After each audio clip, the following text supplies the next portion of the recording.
Yo, this is Stevie. I just thought I'd slide in here before the episode kicks on to tell you about the brand new and improved website, thegiglifepodcast.com. It's all there. You can follow and subscribe. All the episodes are there for you to stream or share. You can rate and review the show. You can get in touch with me via the contact page with any feedback or guest suggestions. Or you can also show your support and give back to the show. thegiglifepodcast.com. See you there.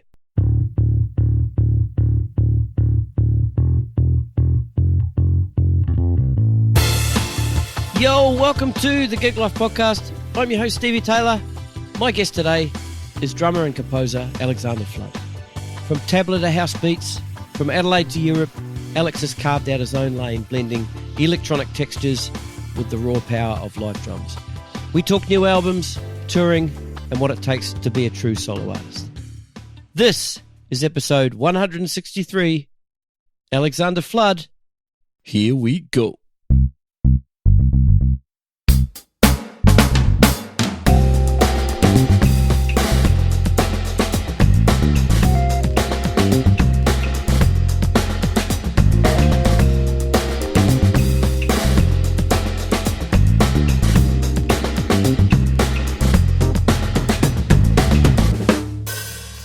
I think we're rolling. Alex Flood, welcome to the Gig Life Podcast. Hey, how's it going? Thanks for having me on. Good to meet you. Good to hang. I just want to let people know the first time I heard of or saw Alex Flood was would have been about 2018, I think, and I saw an Instagram post get shared of this green DW drum set. So I went, wow, look at the colour of that. I've never seen anything like that before. So it was from that moment that I started following you and going way back. Yeah, way back, that's man. That's and vintage. Then, yeah, it is vintage. But I think a little bit sort of further back from, once I discovered you, one of the things that really, really stood out to me, there's one clip where you're playing the tabla.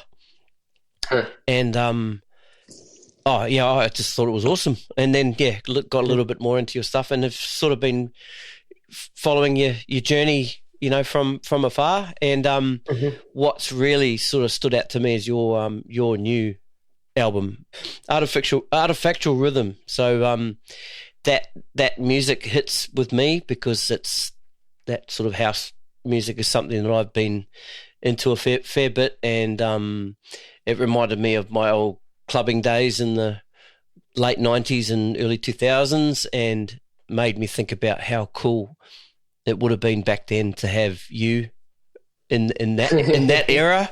I was born 10 or 20 years earlier. Yeah, that's right.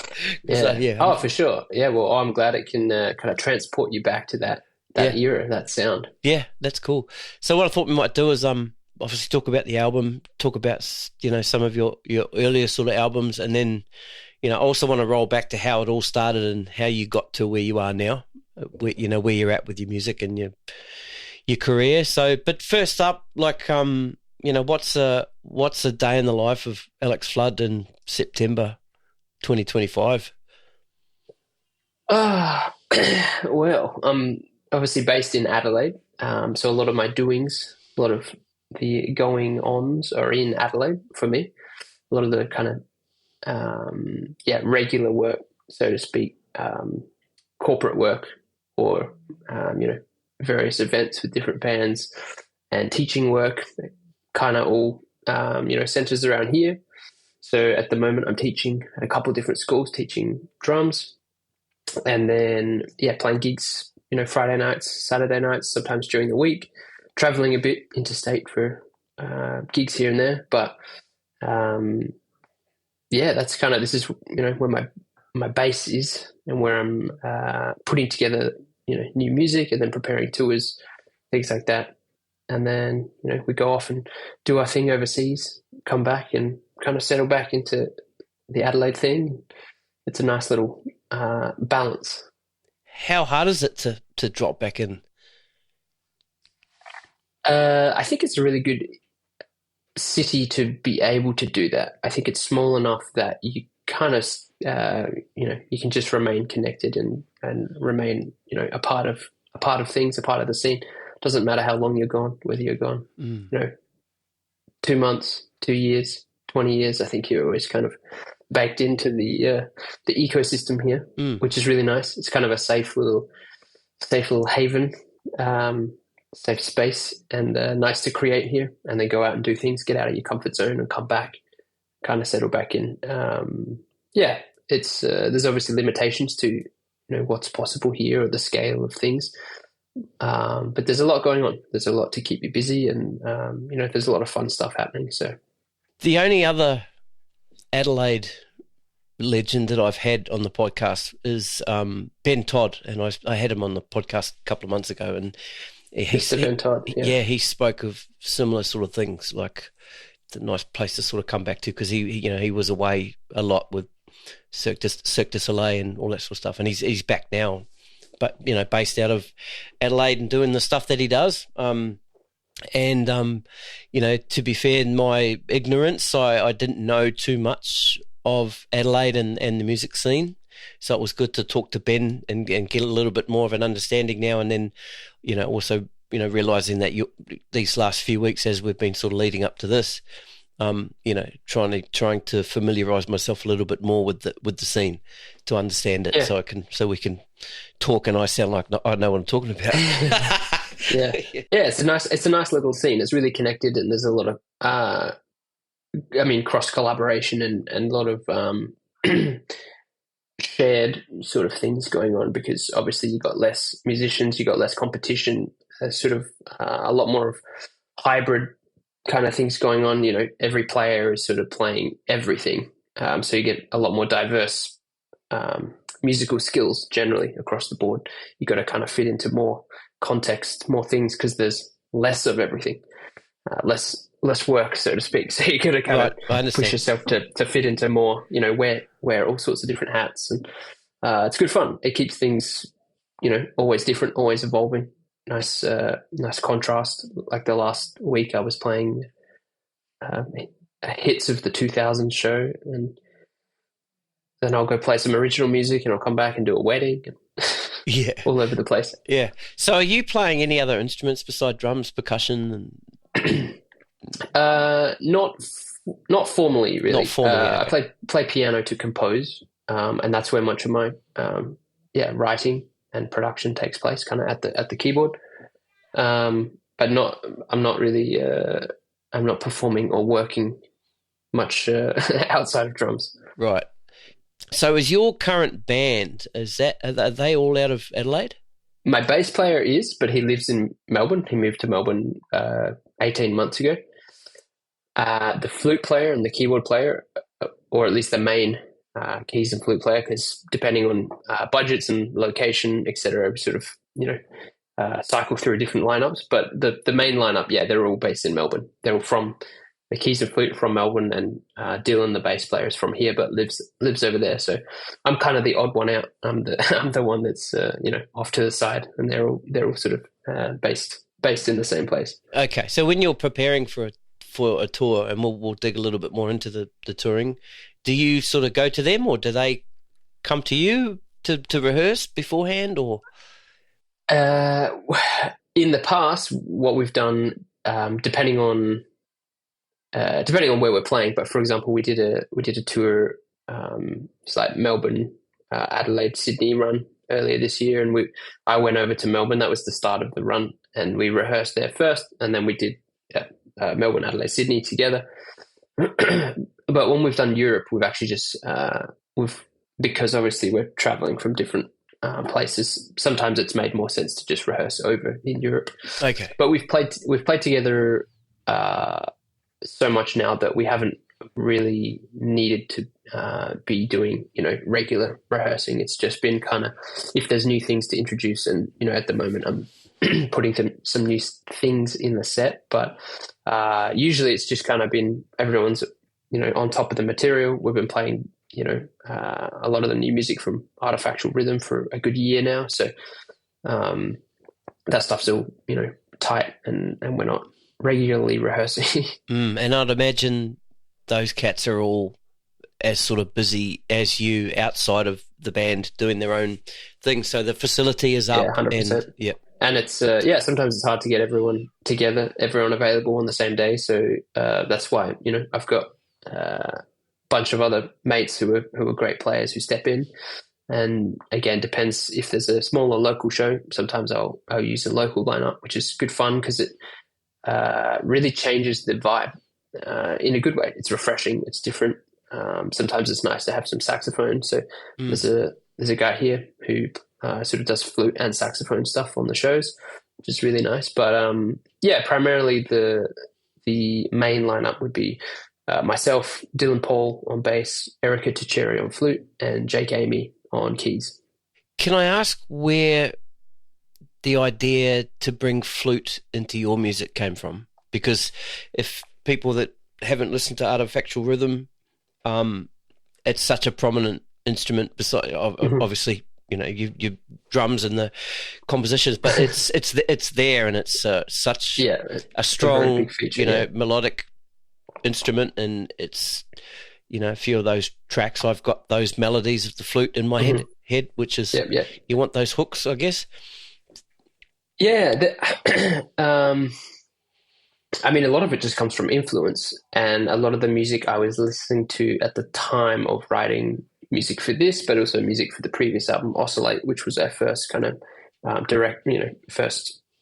turn in the direction of the flute, was a lot of the stuff was at jazz, which has some flute stuff, Melody Symphony, which is on Jakarta Records. A bunch of like stuff from the 90s as well. Some obscure stuff that has a lot of flute, as well as Physics. It's like there's an album called, I think it's called First Flight by Physics, which has a lot of flute stuff.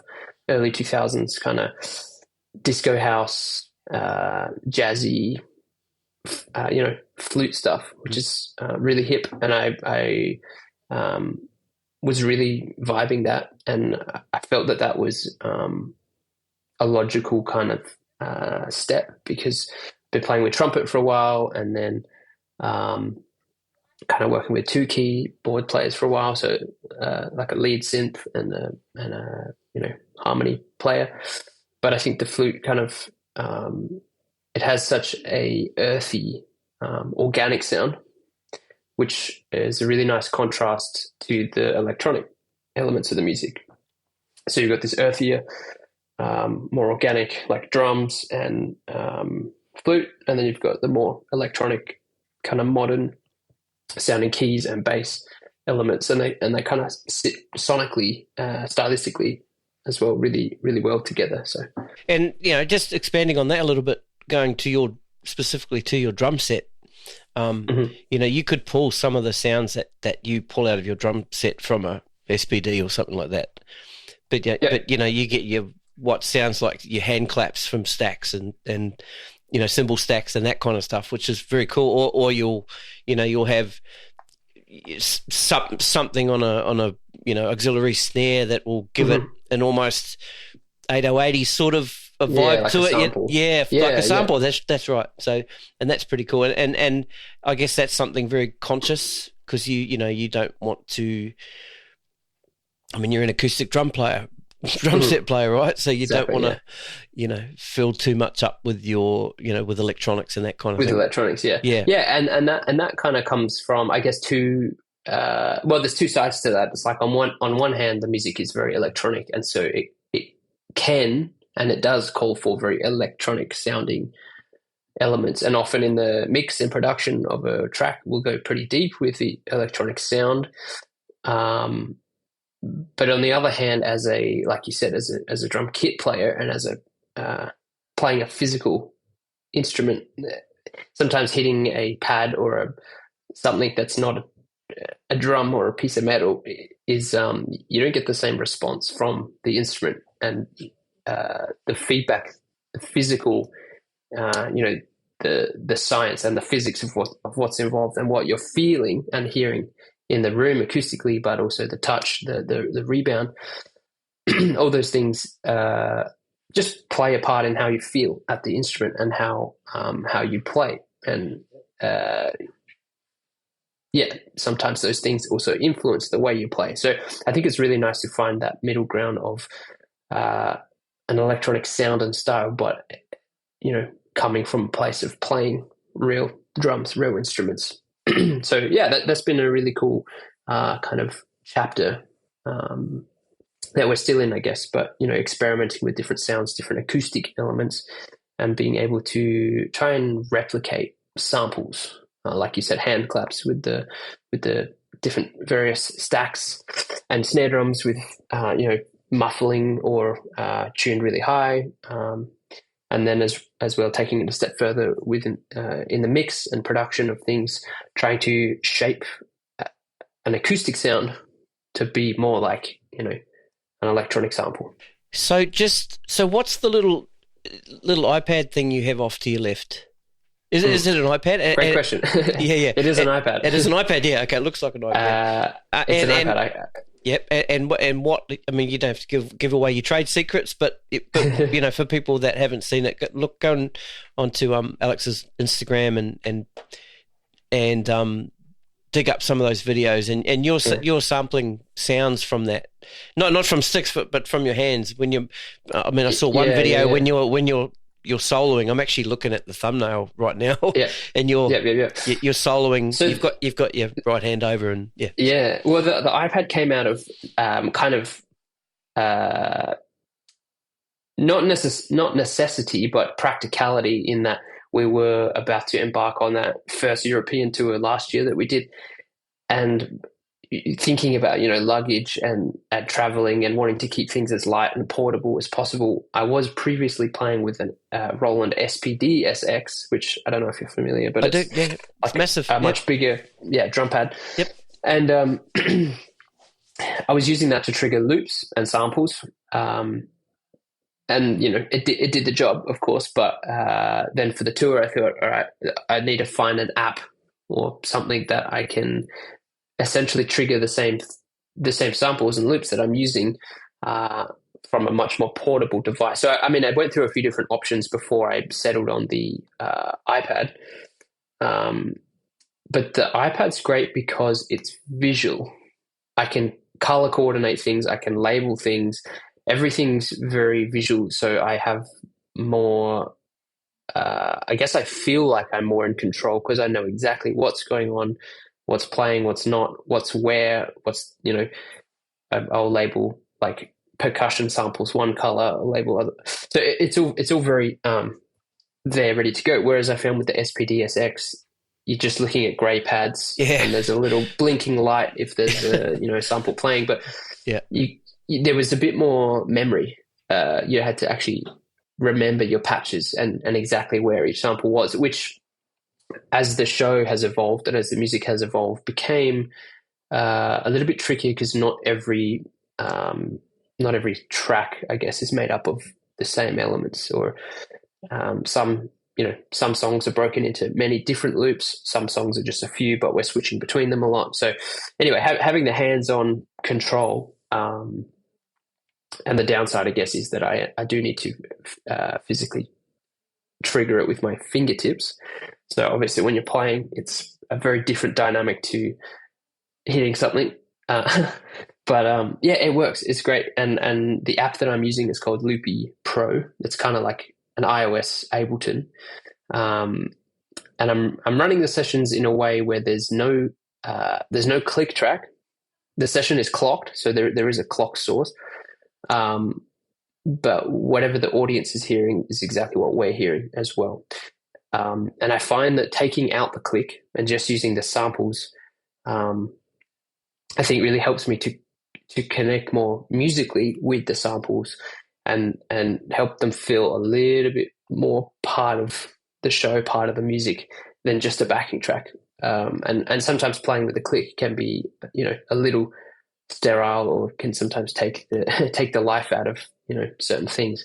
So it's nice. It's a little more interactive, and it's all loops and samples. So I'm bringing things in, I'm taking things out. It's all just open, no fixed lengths. Everything's still malleable, and we can shorten arrangements, lengthen arrangements, segue from arrangement to arrangement. Like, there's a lot of flexibility in the way that I'm able to run a set on the iPad now, which is great, and it's kind of changing the music as well. I'm writing music now with the live show in mind, triggering things the way that I'm doing it. So, and you like when you wrote previously, you weren't thinking about live shows. You were just sort of composing and then going, "Oh, okay, how am I going to take this to a..." I was thinking about performing, but not so much the logistics of how or what I would be triggering as additional elements.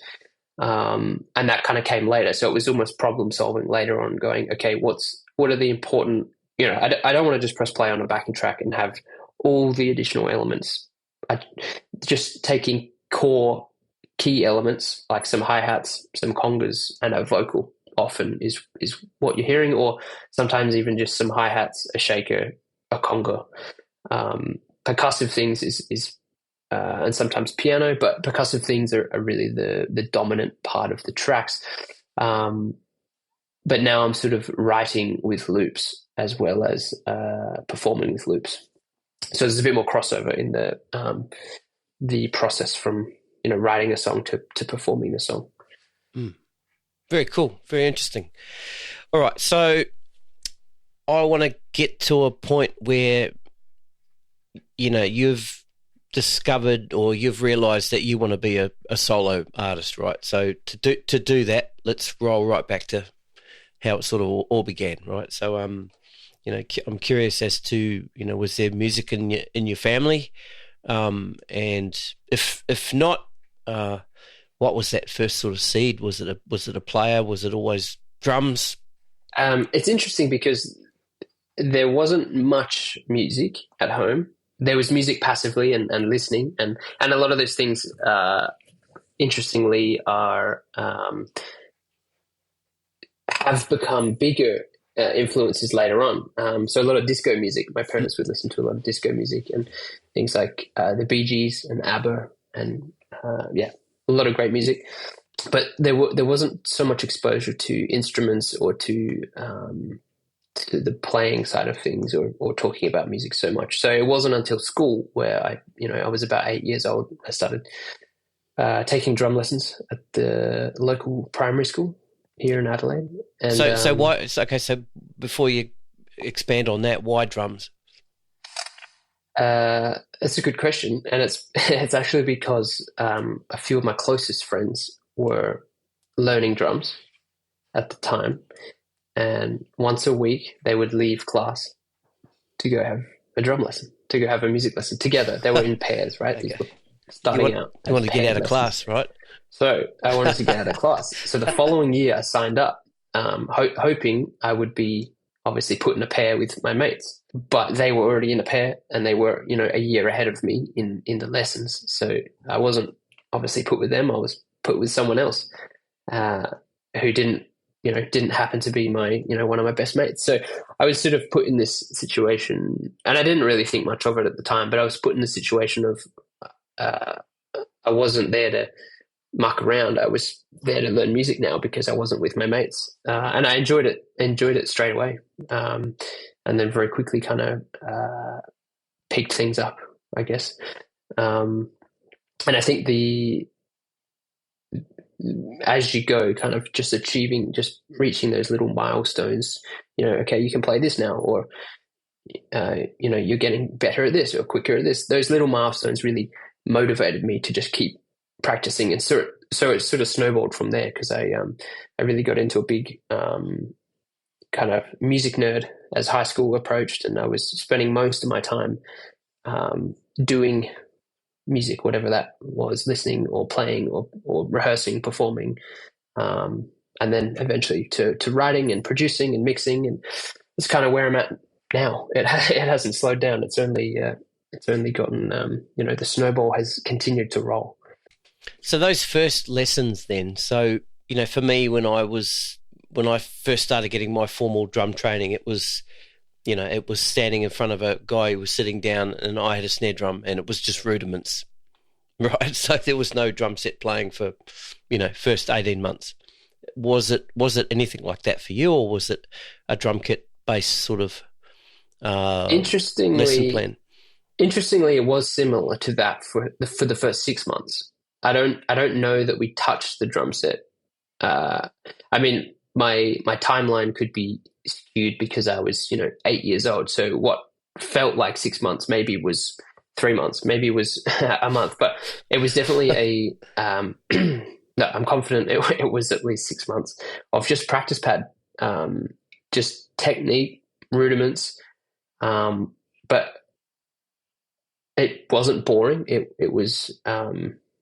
I mean, it made sense to me because I didn't know anything. So I thought, okay, well, this is how you learn things. This is how it's going to go. We're going to spend the time here before we get to there. Which I think a lot of students, because I teach obviously as I mentioned, and a lot of students lose if you spend too much time early on the pad. The student loses interest. But if you don't spend enough time early on the technical and rudiment side of things, they lack the technique when they get to the drum set. And so it's this sort of there's not really a perfect. You just got to kind of tread that fine line. But and every student, of course, is different. So it's not it's not the same copy paste process for everyone. But yeah, for me, it was about, I'd say, 6 months on the pad, and then eventually, migrating to the kit and gradually working up to playing things on the full kit. Who were some of the early drumming inspirations? Who did you start listening to? Was your teacher saying, "Go check out this guy"?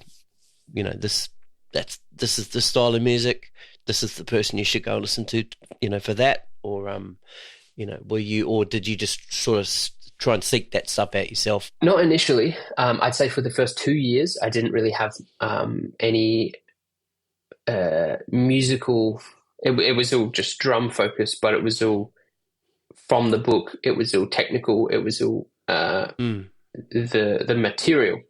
And then my second teacher. So yeah, 2 years after I started, the teachers changed at the school, and my second teacher was, at the time, he was studying jazz at the Adelaide Conservatorium, which is where I later studied.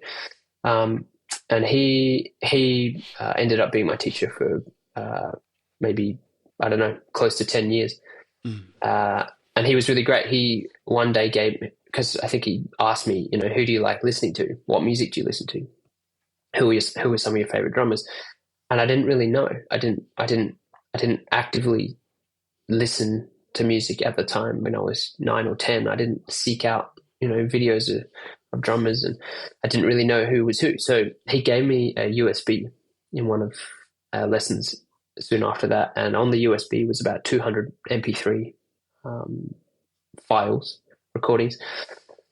And it was just a bunch of music, heaps of Dave Weckl band, some Chick Corea, some like John McLaughlin, Santana, Michel Camilo, a bunch of jazz fusion. It was mostly jazz fusion. So it was Chick Corea with the electric band, or like earlier stuff with Gad and It was with the electric band, I reckon.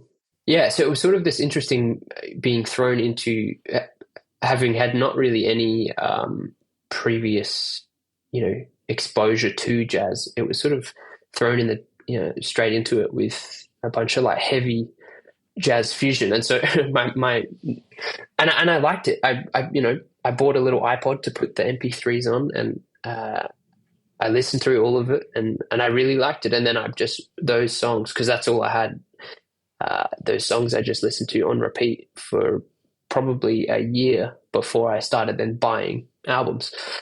Made an iTunes account, and would, go through these artists and find, other releases that I liked that I didn't have, and I'd buy them, add them to my iPod. And so I was then having a pretty big rotation of just jazz fusion music. But yeah, to answer your question, Dave Weckl was sort of the hero for a very long time through that period from, 10 years old through to probably like 16, 17. He was really the kind of driving force for the drumming side of things. Anyway, we're back. Sorry about that. I get excited when people talk about Dave Weckl. He's awesome. Have you ever seen him play Me live? too. Ever seen him play I live? have. Yeah, a couple of times, probably 3 or 4 times, I reckon. Right. I Did you saw him see play him? with Mike Stern, Mhm. and I've seen him do a couple of different clinics, and then I saw him play actually in Los Angeles with the Dave Weckl band Mhm. a couple years ago, probably 2019. I reckon I saw him play at NAMM in LA, which was crazy. Yeah. Mm. Yeah, I saw him here in Sydney at the Basement. He played with the Dave Weckl band, and it was for his album Synergy. Have Hmm. you heard Synergy, the Synergy Yep, album? yep, yep. Yeah, The green cover, yeah, right? yeah. That's right. Yeah, yeah, Yeah, I yeah. love it. That's Yeah, it's one of my good, man. favorites. Yeah. It's awesome. When did you start sort of thinking or understanding this thing called groove? Right, because Mm, at good that question. at that stage, if you're just playing pad, you're just playing rudiments and trying to play the right way and technique, and Hmm. maybe you're not being taught or told about sort of groove or pocket or feel or that kind of thing. When did that start to develop? That's a very interesting question. I feel like that's something that takes a lot of time to properly not understand. I don't know if it's even an understanding. It's Yep. just for lack of a better word, feeling. You kind of feel when you start to get Mm. a handle on, or you have the control to make something, well, groove. But to make something feel a certain way in a certain style at a certain tempo, I think it just takes that time and takes it, but also that experience in listening. If you listen to a lot of music, of course, naturally that's going to inform those sorts of nuances. So I think for the turning point was when I obviously, yeah, discovering all this music, but specifically, I went through a period in which started. I vividly remember. I did like a school music trip to Malaysia in my first year of high school, and a friend of mine, he was a saxophone player. He was really into the band Tower of Power, David Garibaldi on drums, and on this trip, I think we swapped music. Like I sent him a bunch of Dave Weckl band stuff, which he was really into, and then he sent me a bunch of Tower of Power. And that's all. We listened to that for like 2 weeks together on the bus, driving around Malaysia. And something really spoke to me Mm. as just this deep funk, like this just funk groove. This it's dense. It's not just the drums, obviously. It's everything, but the sounds and the way they interact and the intensity of rhythm. Things don't have to be hit hard or fast to have intensity, but the kind of intensity that David Garibaldi's grooves carry in a lot of this music um, really inspired me. But then when I came home, I just put on all these Tower Power records and would play along, trying to kind of pick up or trying to nail the nuances of his feel and his grooves. And then from Tower of Power on I don't know, over the course of a year, I sort of transitioned to listening to a lot of hip hop. I was listening to a lot of Tribe Called Quest and Jurassic 5. And so these kind of slower tempos, there's a lot less density in the patterns, and therefore there's a lot more room for inconsistency, or a lot more in the rhythms, the beats themselves. When you're playing lower tempos that are there's less subdivision. You've kind of got to do more of the heavy lifting, and you've got to be a bit more in control. So I found that was a very interesting. I kind of realized, okay, these faster tempos, if I'm playing all the notes, I can make it feel quite good. But when I'm playing slower and there's less notes, it actually feels not as good. So then I just spent a lot of time playing kind of different metronome exercises, having the metronome on different subdivisions, like on all the eighth note offbeats, or just an eighth, two eighth note offbeats per bar, or 16th note, on the E or on the R of every second count. All sorts of obscure ways of getting my ears really switched on and really dialed in, because I think a lot of it comes from obviously our ears. And then, yeah, just continuing to play along with records. Then Snarky Puppy, and then a band Lettuce. They were also sort of really inspiring for me at the time. And, a lot of very similar kind of funky, intense, sort of rhythmically complex music. And I think really playing along with all of that stuff and listening very carefully to the way the drummers were filling space or keeping time, and the way they were playing the grooves really informed, I think, my understanding of groove and time and feel. And from there, it just became, I think it just sort of clicked over. It wasn't on one day. It was just over time. It just sort of, I could take away the music and I could play the stuff they were playing and make it feel a certain way that was, I mean, it's not black or white, good or bad, but, quote unquote, good. I could, make something groove. So it's the space in between the notes, eh, man? It really is. That's it. It 100%. really is. Yeah. 100%. So when you're listening to the Garibaldi Tower Power stuff, did you have an understanding of linear patterns and did you once you started getting into the Garibaldi stuff, did you get books like Future Sounds and the Garibaldi? I forget the name of the book. There's two of them. There's one of them which is a transcription book it has Back in the Day, that track on it. I don't know. It's got like a pretty colorful cover with a bunch of orange and green on the book. I can't remember the name of it. And then the other David Garibaldi one was like some of his own music, I think, with drum charts, but they were more like the Weckl charts, where here's the play along backing track and here's a lead sheet with slashes and some indication of what to play. And I found that stuff really worked for me because I wasn't necessarily looking for those note for note transcription ways of learning things. I was wanting to take the essence of, and then I was kind of at the point already where I wanted to, give it my own spin. So yeah, I mean, the linear stuff definitely wasn't super on my radar when I was first listening to, Garibaldi or Weckl. But, yeah, I think, at some point a teacher, I think the same teacher actually introduced a couple of exercises that then led to a couple of, more exercises that then led to tens of hours of practicing these patterns that then kind of just bleed into the rest of your playing, right? They kind of just end up finding their way in. And then when you look at a Garibaldi transcription, at that point you can make a lot more sense of it, and it can feel a lot more natural because you've spent the time with the technical, back end side of things. I mentioned earlier I saw that video of you playing the tabla. So when did the world music, that world percussion come onto your radar? Was that introduced to you by the teachers, or was this when you got to uni?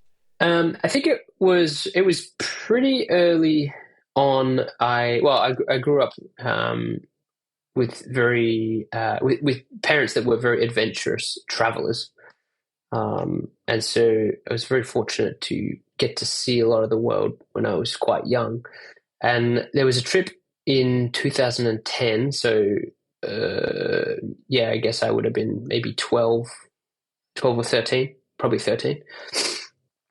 And we went to Egypt. Well, we went to Europe, but when we were in Europe, we also went to Egypt and Syria, right before the war began in Syria. But and I remember seeing these instruments at the markets, or being sold various places, especially in Egypt, that I'd never seen before. These drums, these little goblet kind of metal drums, and to me it looked like a bit like a smaller djembe, but it sounded very different. And the way that the people were playing, I didn't know what these instruments were, and then hearing them, and then seeing people that play them sparked this interest, and I wanted to know what they were and how to play them. And the different techniques and musical contexts that they would used it. So I bought one, and spent the rest of the trip traveling around with it in my backpack and kind of regretting it because it was a bit heavy. But anyway, got it back to Australia, and then straight on YouTube trying to learn the techniques, and it was this super awkward, uncomfortable using your ring fingers, which doesn't share any direct relation to the way you play drum kit. And but I really liked that it was so different. It felt like a clean slate, but it was related. It was relevant. It was music. It was drumming. It was rhythm, coordination. And then, I think I just started having a really big interest in kind of world music, specifically music from like West Africa, music from North Africa and the Middle East, Cuba as well, Central America, and the music from the Caribbean. I started collecting instruments, not from a collector's point of view, but from actually wanting to learn at least the basics and the fundamental techniques and tone production. And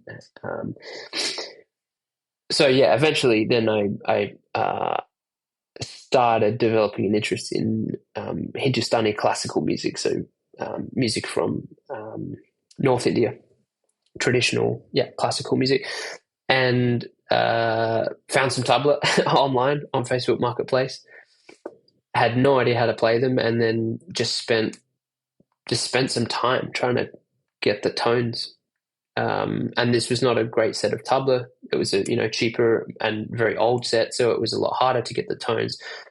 So I think I worked my hands really hard, and then when I eventually started having some lessons for a couple of years, I got a better set, and suddenly everything was easier.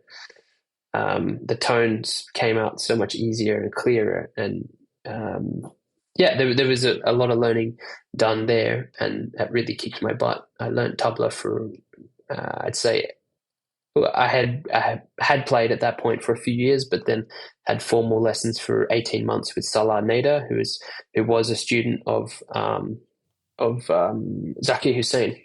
I don't know if you're familiar with Zakir Hussain. He's like the Ravi Shankar of the tabla. That lineage there, that was a pretty special teacher to have, and learned so much from him and about the musical systems and rhythms. And because it's a very completely different musical system to the way we learn and create Western music. It was like going back to lesson one. Starting again. One. Yeah. And that particular video, like it looks super physical, man. Especially what you've got. There's that technique. You can explain to us what that is. Where you're using the sort of the lower part of the palm of your hand to make it like a whoop sort of noise, and then when you're doing that, when you're playing that, like it looks really physical. Like that'd kick your ass, man. It does, absolutely. Develop the callus here on your wrist. That sound on the bayan, which is the lower drum, the left drum. You can get an open tone where you play. I mean, you're playing the drum. If this is the skin, you're playing the drum always with your wrist, or sort of the very heel of your palm, resting lightly on the drum. It's kind of like putting a towel on the edge of a floor tom. It sort of takes away the some of the unwanted resonance. But then if you push downwards, like pushing in, you're obviously raising the pitch. And so, you can kind of move into that, slide into that, and create that upwards. It's a really unique sound to the tabla. And there's not really any other drums that I've come across that.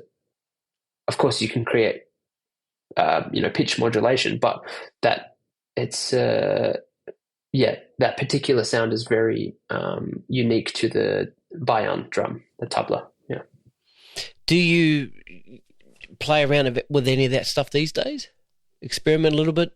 Have you thought about sort of bringing it into your?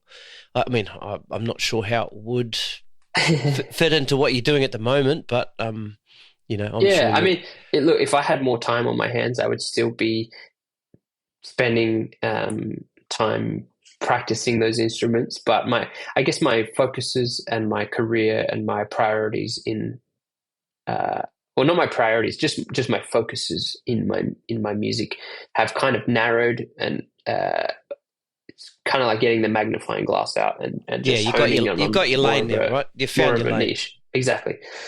Um, so the first two albums, Heartbeat and The Space Between, they were sort of incorporating a lot more of these world music, global sounds and elements. And then there was a few tracks on The Space Between, specifically like LDN and All for the Pocket. They were kind of uh, a different sort of sound, more in this UK dance music crossover sort of sound. Actually, not All for the Pocket. That's more of a hip hop thing, actually.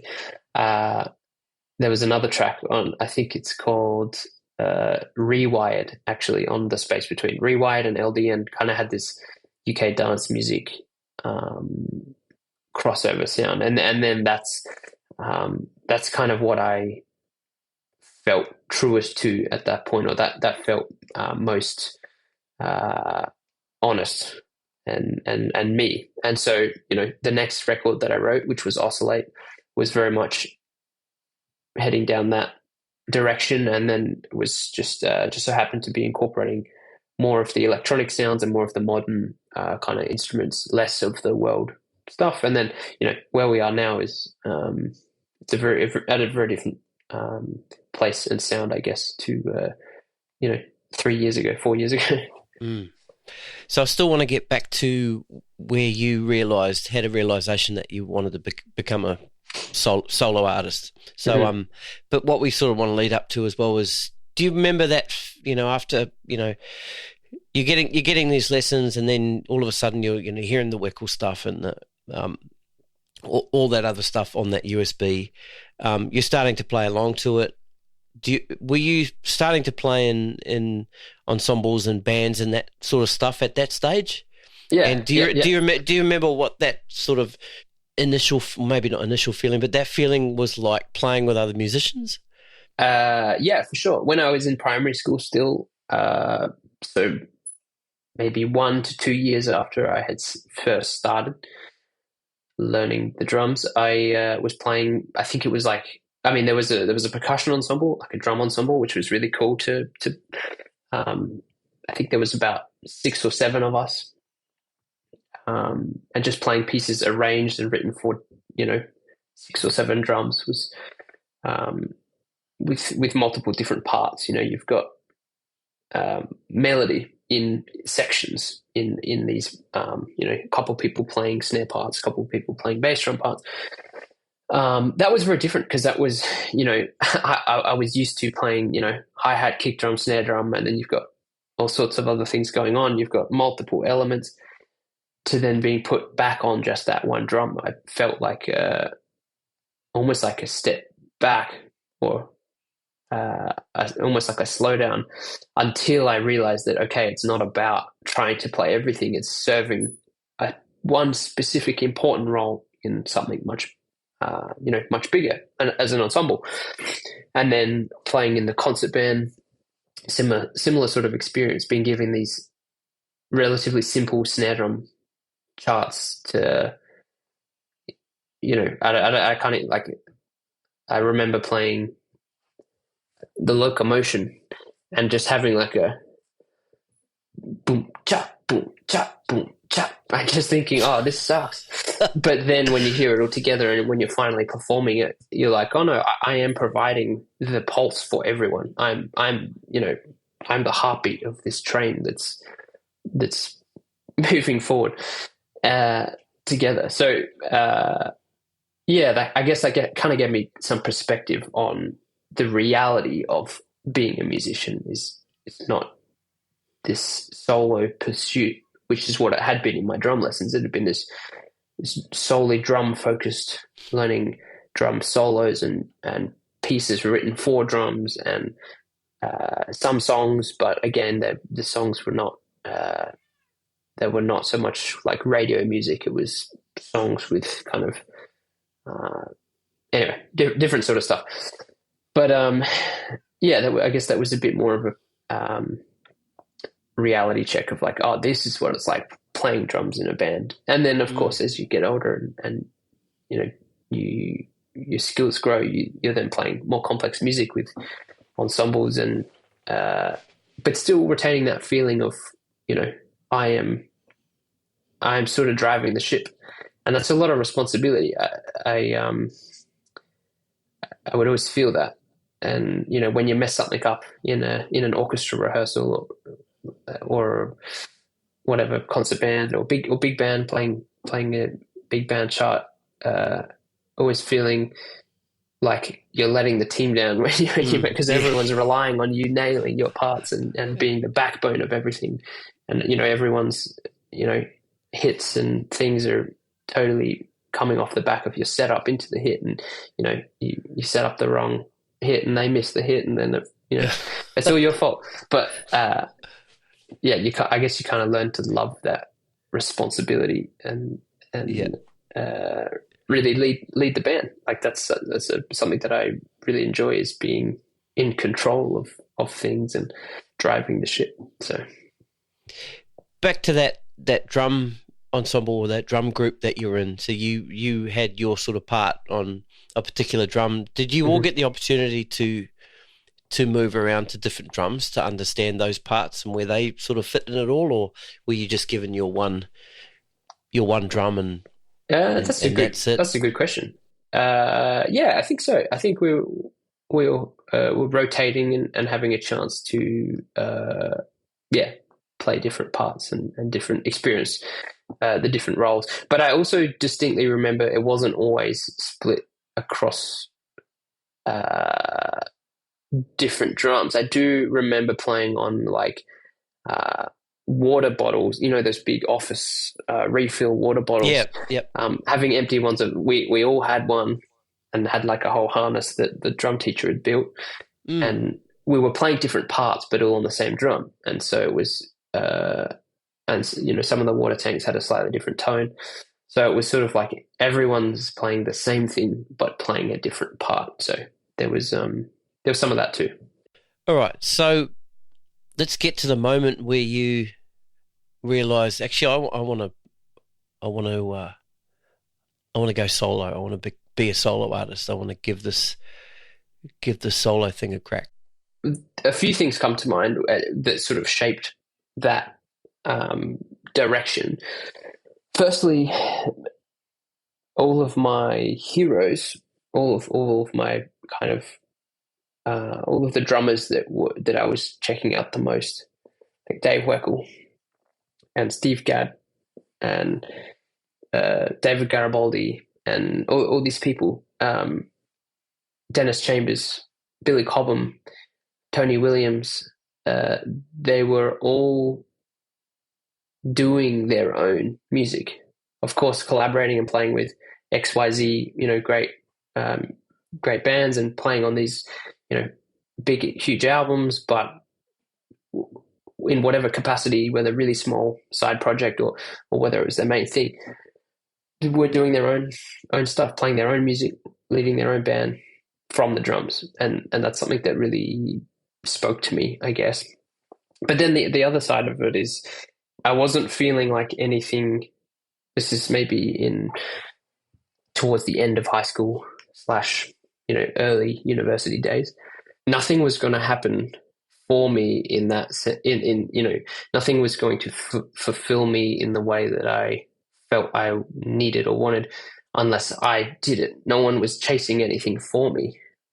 Everyone's around you and everyone's trying to do the thing and everyone's trying to get better at what they're doing, but also find work. But no one's finding the work for you, and no one's scratching that itch for you. So I just, like, of course it was obvious to me that if I wanted anything to happen for myself, that it needed to be solely, you know, self-directed. And then maybe one day I'll find a group of people and we'll collectively have a band, and then maybe that'll be a thing. But I wasn't banking on that. I wasn't going to wait for that. And as I started to develop the skills in composition, as I started to experiment more with composing, I kind of realized that, okay, if I can write the music and I can find my favorite, players that I know already, who could play my music and who are all great musicians and a great hang, and like, what's better than that? We can play original music, and we can, then gradually, grow things. But that was sort of a big part of it, was just realizing no one's going to do it for you. No one's going to set things up. And I think it's very rare for anyone to get anywhere without actually being the ones to, get things going. So, it was just self-direction, self-discovery, through the blood, sweat, and tears of trying to understand how to navigate, the music industry, I suppose. Whatever, I don't know if anyone really understands how to do everything, but that's where we're at now. Is still trying to just grow the band, grow the project, grow the music, build something sustainable, and keep. I guess the goal is now to just keep making the music that I want to be listening to, making the music that inspires me and scratches that itch. So you won the Up and Coming Drummer Award.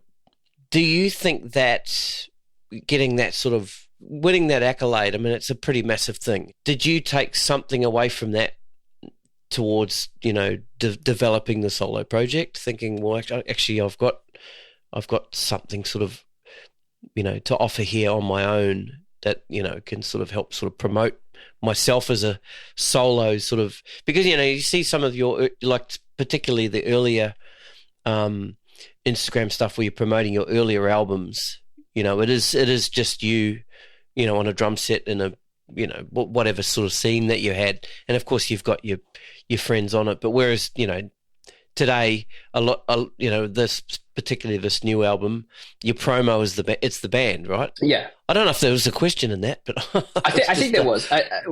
Where you were going before with the drummers comp, yes, to simply answer it, yes, that was I did get a lot out of that. Obviously doing it and preparing and kicking your butt to be the best you can possibly be on the instrument is one thing, but the actual, I think at the end of the day, it was a good, again, without I guess it's hard to convey without it sounding like a bit of an ego, but the confidence boost, the validation of, like, okay, well, it's you're always your own hardest critic, and sometimes it is hard to get a clear understanding of where you sit and where what you're doing sits. And so I guess for that, it kind of helped me to understand where I was in a trajectory, my trajectory, and which direction I was heading, and then helped to kind of, shape next steps, I guess, as well. But I guess as well, up until that point, it was very solo focused in terms of, I was thinking mostly about being a drummer and performing as a drummer and wanting to be the best drummer that I possibly could be, and looking up to all these drummers and, practicing drums and just playing drum. But then it kind of, just bit by bit, gradually, as I was writing more and starting the band, it became a lot more about the music. And I guess I was spending less time, because I was so focused on the music, I was spending more time writing the music, spending more time kind of shedding my writing skills and keyboard skills to be able to write better. So less time spent on the drums. And being in this different headspace, I think, was really refreshing. And I'm still kind of in that headspace. I'm still kind of more focused on the band and the music than I am on the solo artist or on the drums themselves. Like, I know that the drums are always there, and the drums speak for themselves, and I can sit down and I can play and I can be very satisfied, and I know that there's always something there. But to actually make people want to buy a ticket or buy a record, or there needs to be more than just that. so yeah, it became more, and not for any other reason aside from that. That's what I wanted to do. I felt I guess a calling to be more focused on the music and the writing and the creation or creative process, and less on the technical kit side of things. Yeah. So, okay, so let's just go off track a little bit. I'm just curious now, you're talking about how it's not so much about the technical. Now, for yourself, do you still practice for yourself in terms of developing more of your playing on the instrument, or are you does your practice now more towards maintenance and sort of keeping up what you're doing? I'd say since I left university, which was, I graduated 2018. So what's that? Like 8 years. In the last 8 years, my practice hasn't been so much focused on. I mean, of course, I've been wanting to move my playing forward and always push myself, and you do get in those ruts, and you do get sick of your own playing sometimes, and those repetitive notions and whatever. But yeah, it has been more about maintenance, as well as trying to keep out of the repetition and the ruts. So I've found that if I'm not practicing, or if I'm not being as disciplined with trying to make time for practice, and it could just be half an hour a day or an hour a day, on a good day. Like, I go days without touching the drums just because I sometimes don't have the time or the space at the moment. But yeah, making an effort to really try and do very contrasting things with your practice, outside of the things you normally play. So say on the gigs that I'm doing with my band, a lot of the tempos are quite similar. A lot of the rhythms are based on, I guess, similar fundamental, dance music patterns. But if I'm always playing that all day, my playing's going to really expire into this very niche, limited kind of language. So trying to do things very far outside of that. So I'll still practice, my jazz playing or comping or improvising, still practicing a lot of hip hop stuff at those lower tempos. And then I guess the thing that I try and do the most of is just improvising, trying to become a better improviser and have more effortless mastery and control of the instrument and the language that comes out in the moment, not in a predetermined style or tempo or whatever. Just having full freedom and control of that is something that I'm always kind of working towards, I suppose. Let's get down to talking about touring now.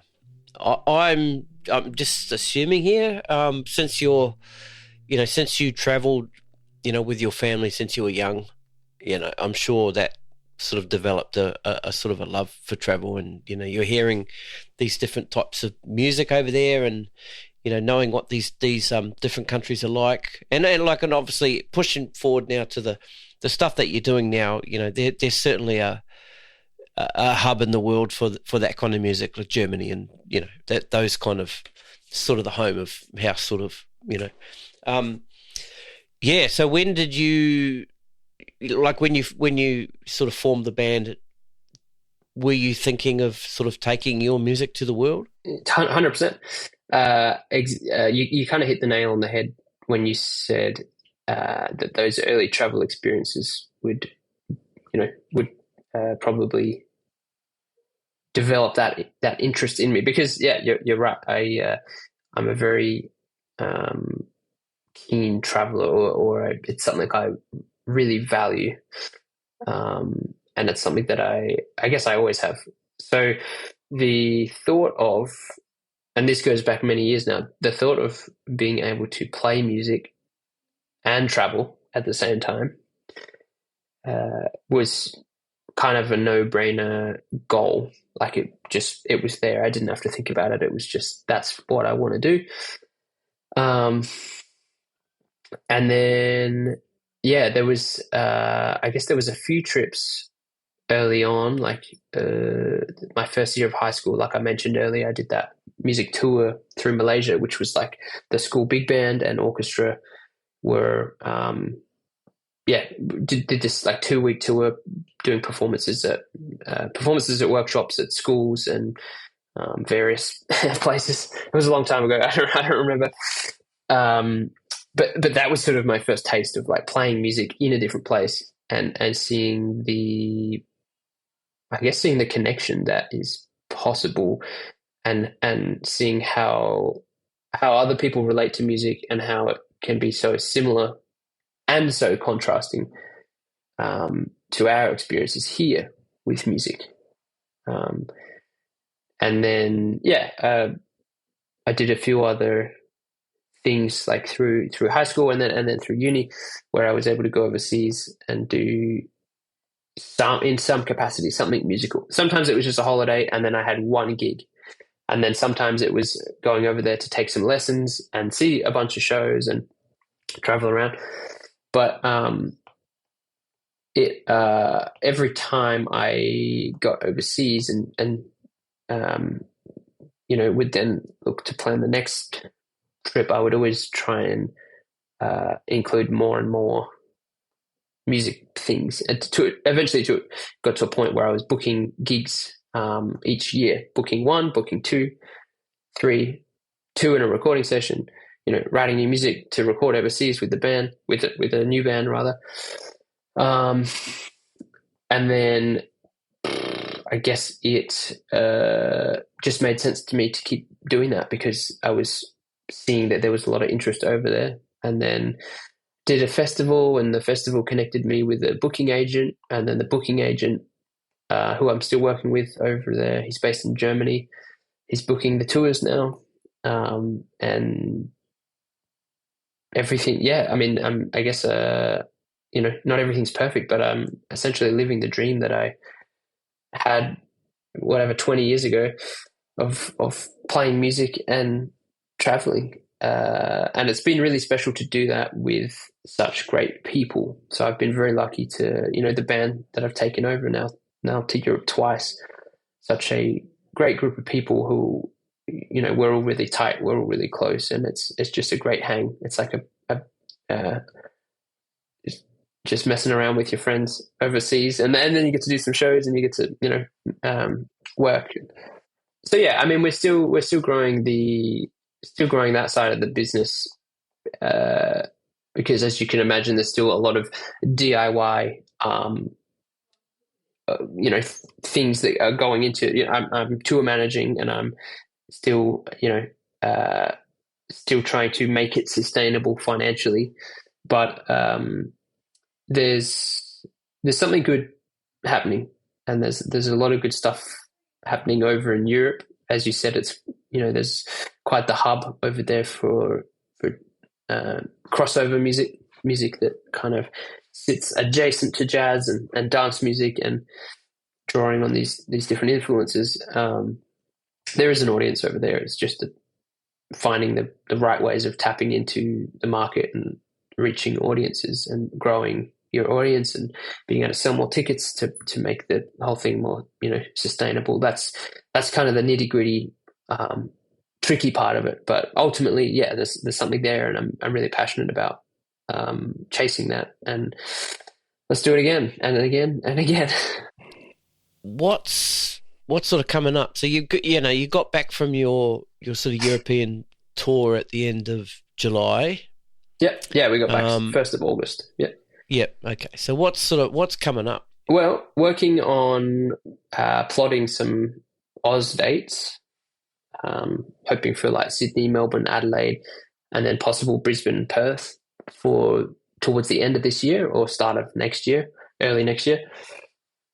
And there's some possible India dates for early next year as well. I'm working with an agency over in India to sort of establish a bit of a tour with the band, and then hopefully Europe again next year. That's there's conversations and dates sort of being thrown around now for that as well. But in the meantime, I'm finishing, or I'm in the middle of, I'm in the depths of album number 5. So it's recorded. There's just a lot of production and overdub recording that we're working on at the moment. And so did you record overseas? Did you record any of it in Europe as you've done in the past? I actually recorded. I haven't recorded an album in Adelaide for ages, and we recorded it here in Adelaide. It was really funny. The latest album, Artifactual Rhythm, we released on April 4th, I believe. We did a show in Melbourne show in Adelaide on April 4th to release the record. And then on April 5th in the morning, we're at the studio recording the next album. How good's that? That's awesome. So, I mean, that was just, I wouldn't have planned it like that normally, but the timing, the band was in town and they had availability. So I booked the studio and finished up writing the new music. But it was a great way to kind of carry the momentum of, all right, here's the record, and now we're going to make the next one. That's fantastic. Awesome. Yeah. So same sort of vibe as Artifactual. Yeah, following along that same sound and trajectory. I think we really hit something quite unique and something that I'm really proud of with Artifactual Rhythm. So I'm definitely eager to keep chasing that, and going a little further, a little deeper, and we'll see what happens. It's definitely far from finished, but it's there. It's on my hard drive, waiting for me to get back into it. Fantastic. Yeah, I can't wait to hear the new music whenever that may be. And when you said that you were looking to book some shows and one in Sydney, mate, I'll be there for sure. Hell yeah. Wait. I'll keep you informed. Yeah, well, hoping for January for the Sydney date. Actually, I think that's when the venues, because I'm working with an agent here now, and they're sort of liaising with the venues, and I think January is looking good for the Australia run. So we'll see you there for sure. Awesome, Alex. Cool to hang with you, man. Yeah, thanks for the chat. Look, sweet as. Cool. Enjoy your trip. Thank you, man. Thank you very much. All the best, and we'll chat soon. Yeah, sweet as, bro. Thanks very much. Cool. Thank you. Hey, you're still here. I hope you enjoyed that episode. Before you go, I need your help to make the podcast better. I'm running a listener survey to get your feedback, because without you listening, there's no show. If you have a couple of minutes, please head to thegiglifepodcast.com/survey. Thank you, and I'll catch you soon.